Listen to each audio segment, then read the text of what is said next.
Hey guys, David here. Yeah, I know I kind of look like a little bit of a hipster. What has 2017 done to me? But it's cold. This keeps me warm, so fuck it. I'm gonna wear it. Plus, these were Christmas gifts. I actually like them very much, so whatever. This video that you're about to watch not only is my first video for 2017, but also it's kind of a video for both my current subscribers, my current viewers, and anybody who's tuning in to my channel for the very first time. I've been getting an awful lot of comments lately saying, "Hey, I found your channel, good video," and I'm getting the impression that all of these people are brand new.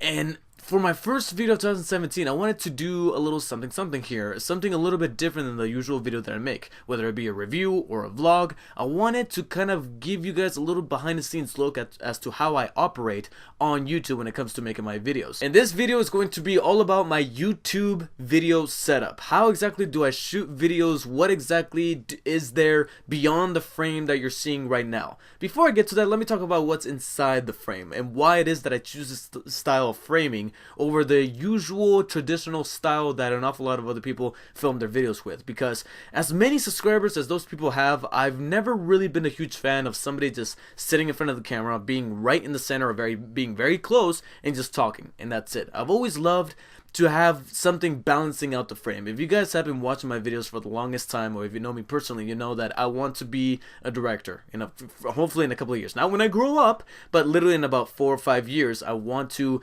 break it into the filmmaking business and actually make films from the director's chair. So obviously, I look at things from a very different perspective, and that's actually something that I want to bring you guys in 2017 is a series of videos where I talk about movies and making movies and stuff like that, but from the perspective of somebody who wants to be a director and who wants to break into that business. So hopefully you find those videos insightful, but I'm very much looking forward to bringing you guys those videos in the next few weeks or months even. But I never liked to just be front and center and be like, "Hey guys, David here," and be like super close like this. I've always liked to kind of refrain myself a little further from the camera so that I can maybe fill in the negative space with something a bit more alluring. And that's where the idea to feature my television here on the side came in, where I have an image of something, whatever it is that I'm talking about, here on the television screen to kind of present like, okay, this is the current thing that we're talking about, and this is also my little mini backdrop as to where I'm going to be dropping the rating if I'm reviewing something. And that's always been my idea for some kind of framing for my videos. I've always wanted something that kind of has a newsy vibe, like a news anchor type of vibe, while at the same time retaining the feel of somebody that's making YouTube videos. And if you're planning on creating a YouTube channel for 2017, if that's actually one of your New Year's resolutions going into 2017, then please watch this video all the way until the very end, because I'm about to give you guys just a few pointers. And I know that I'm not necessarily the best guy to be pointing this out, because I don't have that many subscribers, at least compared to other people. I don't get the regular views that other people do on a regular basis. I mean, I'm struggling. I really am. I'm the first one to admit it. But I'm hoping that this will prove that even if you're going into this brand new year and you're kind of scared to make a video, what you're about to see before you within this video, outside of this frame that I'm about to show, might just encourage you to just get up, strap all this stuff together, kind of set it all up and make your little mini studio and just start putting out videos out there. But what's important is that you're making videos on something that's creative. So the very first thing that needs to be talked about is exactly what am I using to shoot said video. Now, of course, I can't be showing you guys the camera that I'm filming this video with, because I'm kind of filming the video with said camera. So the least I can do is maybe show you guys the box. I still happen to have the box right here. The camera that I own and I'm currently using to film this video is the Canon Vixia HF-R 500.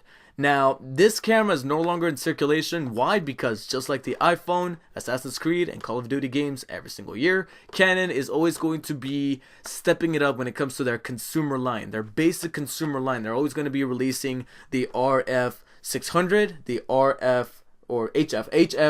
600, HF-R 700, which is I think the current one that's in stores right now, and it's almost identical. It's almost the exact same thing, only with a brand new updated features for about $200. So $200, you can get yourself just a basic consumer camera, which is exactly the one that I'm using right now. So you don't necessarily need the most professional camera to shoot the best videos. Of course, it's always a welcome addition. In fact, right now, I wouldn't mind owning said camera. I wouldn't mind being able to dump the $700 or $800 on a much more professional level camera that's like has the features of the 4K resolution, or is able to shoot at 24p, or has a better sensor within the camera that makes things look a little bit more cinematic and it won't turn orange whenever I fling my arms a certain way, which this camera has done a number of fucking times. But it's all about affordability and making use of what you got. And I made use with this for the past like 3 or 4 years. I wouldn't mind updating, but this will have to do until I'm done paying off some credit card bills and film school tuition. So that is my camera.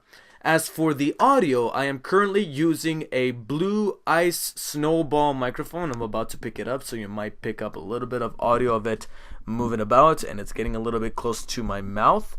But as you can see, or hear I should say, we got the Blue Snowball Ice microphone. Cost me about $50. I think it was actually on sale when I got it. It might be up to like 60 or 70, but still relatively affordable for the type of sound quality you're getting. It's podcast radio level sound quality that you're going to be picking up with this microphone. And that's what I've been using for the audio with it for the past, I think, half a year, 6 or 7 months. Because if you were to listen to the audio from my camera, which you're about to hear right now, this is the audio that you'll be getting, and it's not very good. The acoustics are terrible. It sounds like I'm very echoey, and I've always despised it for the longest time. It wasn't until I got the idea to go ahead and purchase myself a microphone such as this and sync up the audio. It's a little bit of extra work when it comes to editing, but it definitely pays off because you got the better audio syncing up with better visuals. It's going to bring some production value to your video.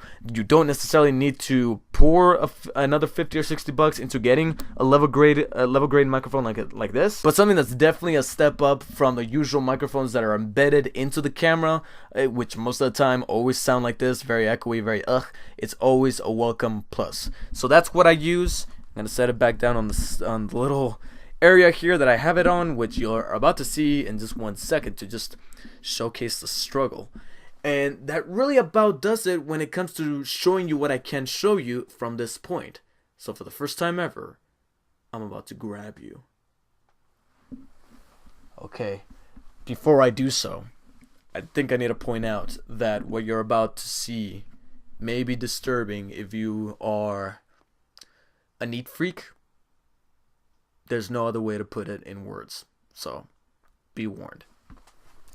Alright, here we go. Gonna pick up the camera. This is the first time this is happening, and we're probably gonna stick with the microphone audio just to make sure that it sounds good. And so I'm currently holding you in my hands. I am manhandling you. How does it feel? Okay, no. Anyways, I'm done with me being really creepy. So let me go ahead and turn the camera, break the 180 rule, as they say in film school, and show you guys exactly what I'm working with. So, as you can see, oh my god, look at this entire fucking mess.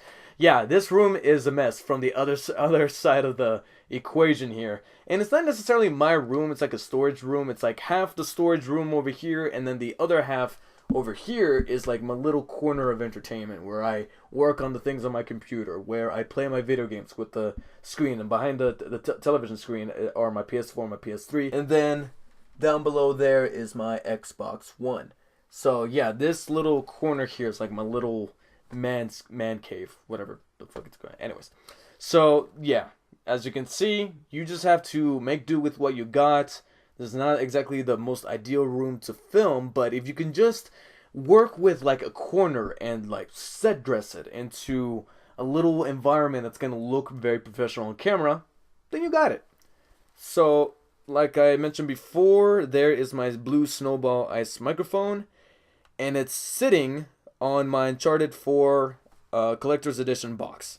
And on top of that is another box with a bunch of games, and the box for the Elgato capture card that I use to capture my video game footage. That is it. I don't have a professional stand. I don't have any fancy doodly thing. I just work with what I got. I set that up, and that's where I put my microphone. We pan up, and there is the beautiful tripod that has been there for the longest time. It's been there for so long that down in the carpet you can actually see. Let me see if I can show you guys.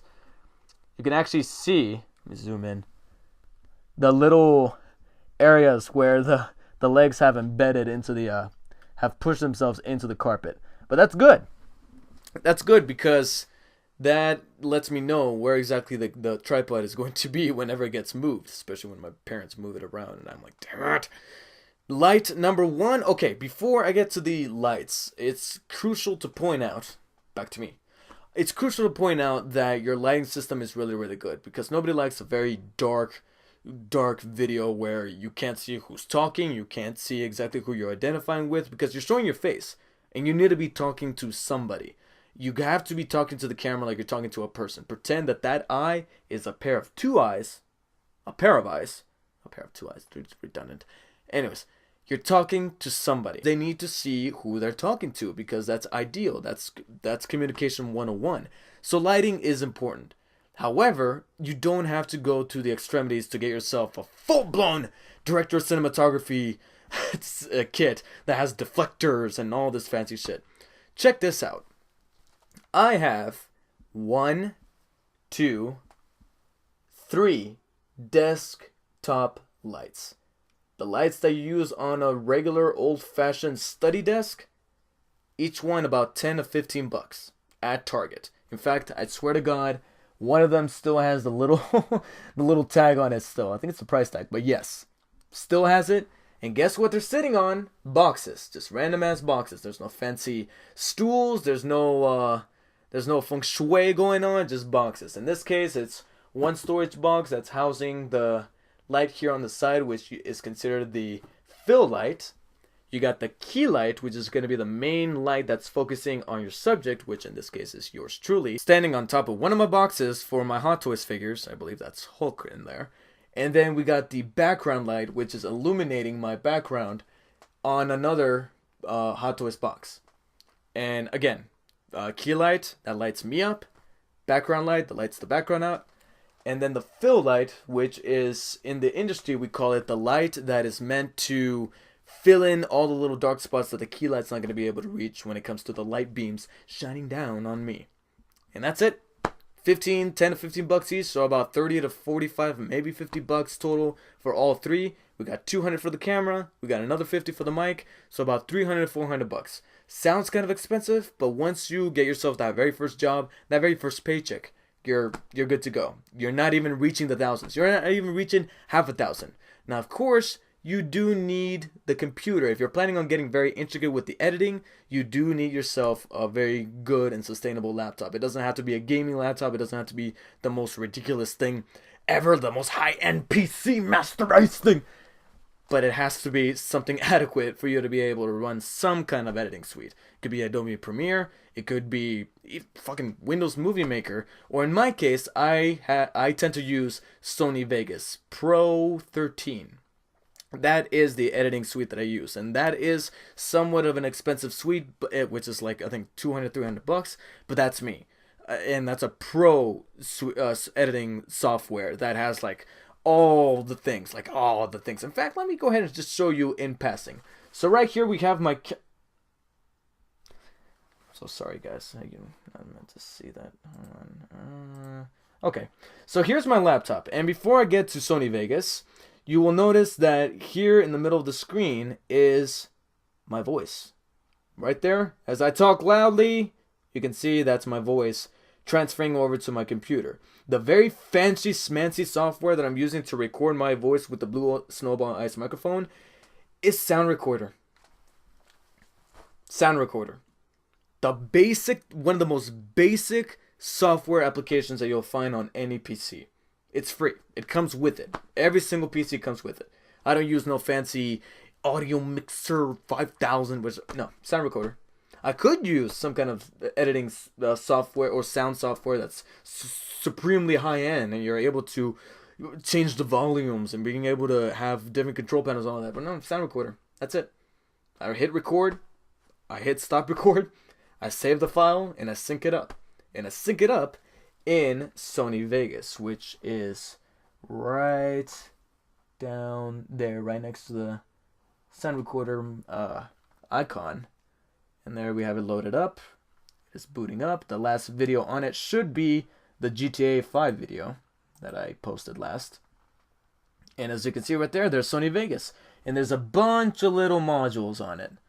Of course, I could be using yet another form of software that captures the screen in real time, but I'm not going to do that for time's sake. But there you have it, Sony Vegas. It's much more intricate, and it takes some time to learn because this thing can control the littlest detail. But that's only if you are like me, who's wanting to become a filmmaker. Because obviously, we're looking at those type of things. We're looking at those very, very, very things. I'm sorry, my arm's getting tired.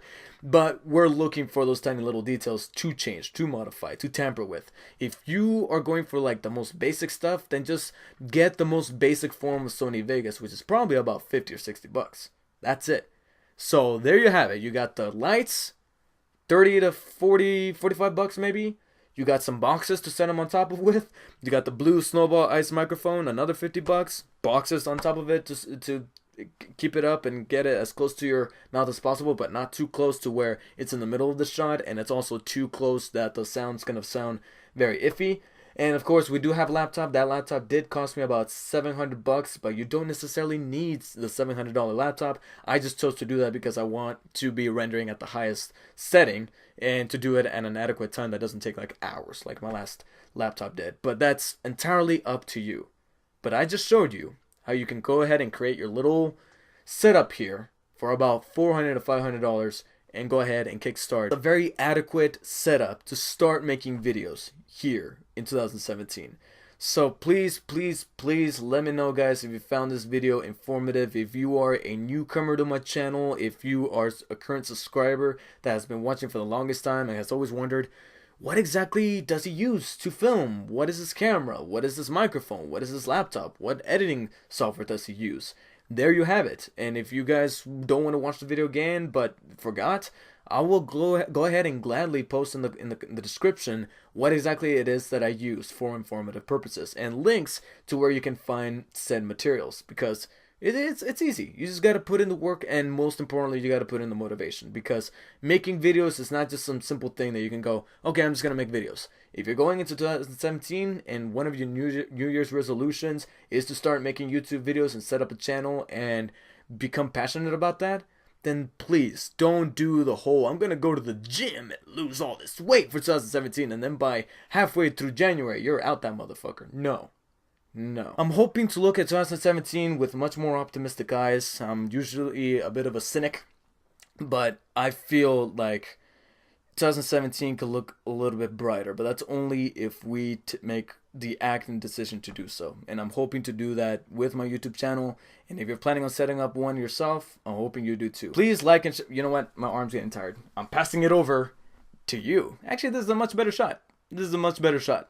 Anyways, if you guys like this video, please hit that thumbs up button, hit the share button, and share it with people who want to make a YouTube video. Actually, this is a video that I'm going to encourage you more to share than any other video, because if they're planning on making a YouTube channel, then here's the basic setup.